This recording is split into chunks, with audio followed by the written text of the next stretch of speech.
Security guards. What's the creepiest thing you've seen on surveillance footage that nobody else knows about? I worked night security at Meridian Corporate Plaza for 3 years. Standard office building, lawyers, accountants, consulting firms. Most nights were routine, but I always paid attention to the footage. You'd be surprised what people do when they think nobody's watching. The weird stuff started with Dr. Hartwell from the medical practice on the 7th floor. He'd been coming in late at night, which wasn't unusual for doctors, but he wasn't going to his office. Camera 12 caught him entering the pediatric clinic next door with his own key. At first I figured he was covering for a colleague. Then I noticed the pattern. Every Tuesday and Thursday, 11 p.m. sharp, he'd spend exactly 2 hours inside, then leave carrying a small cooler. Always the same routine, like clockwork. I mentioned it to my supervisor, but he brushed it off. Doctors work weird hours, he said. None of our business unless there's a break-in, but something felt wrong. I started documenting everything. Timestamps, what he carried in, what he took out. The cooler was always the same size, always handled carefully like it contained something fragile or valuable. One night, I decided to check the building directory more carefully. The pediatric clinic had been closed for 6 months, lease terminated,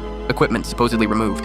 So, what was Dr. Hartwell doing in an empty office for 2 hours twice a week? I pulled up the daytime footage from when the clinic was operational. Dozens of children coming and going, typical medical practice. Then I noticed something that made my stomach drop. Dr. Hartwell had never worked there. He was from a completely different practice 2 floors up, specializing in adult cardiology. The next Tuesday, I called the police anonymously and reported suspicious activity. I gave them the exact times, camera locations, everything I documented over 6 weeks. They arrived just as Dr. Hartwell was leaving with his cooler. When they opened it, they found vials of vaccines, stolen vaccines meant for children. Turns out he'd been selling them on the black market for months, using his access to the building to raid the abandoned clinic's leftover medical supplies. But that wasn't the creepy part. When they searched his real office, they found patient files going back 15 years.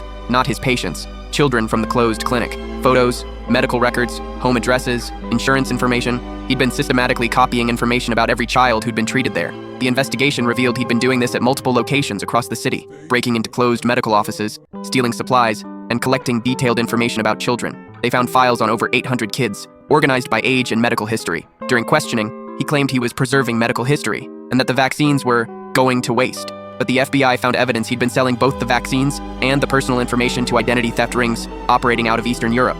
The worst part? He'd been planning to open his own pediatric practice using the stolen patient database to target specific families. Parents would bring their kids in, thinking they were seeing a legitimate doctor, never knowing he'd been stalking their medical history for years. He got 12 years federal time. The families were never told how their children's information was compromised. The FBI said it would cause unnecessary panic and compromise ongoing investigations. I kept working security for another year, but I never looked at doctors the same way. Now I work at a shopping mall. Teenagers shoplifting candy is a lot less disturbing than medical professionals harvesting children's data for profit. Sometimes I wonder how many other Dr. Hartwells are out there, using legitimate access to prey on vulnerable families. The really creepy part isn't what I saw in the footage. It's knowing that most of them probably never get caught.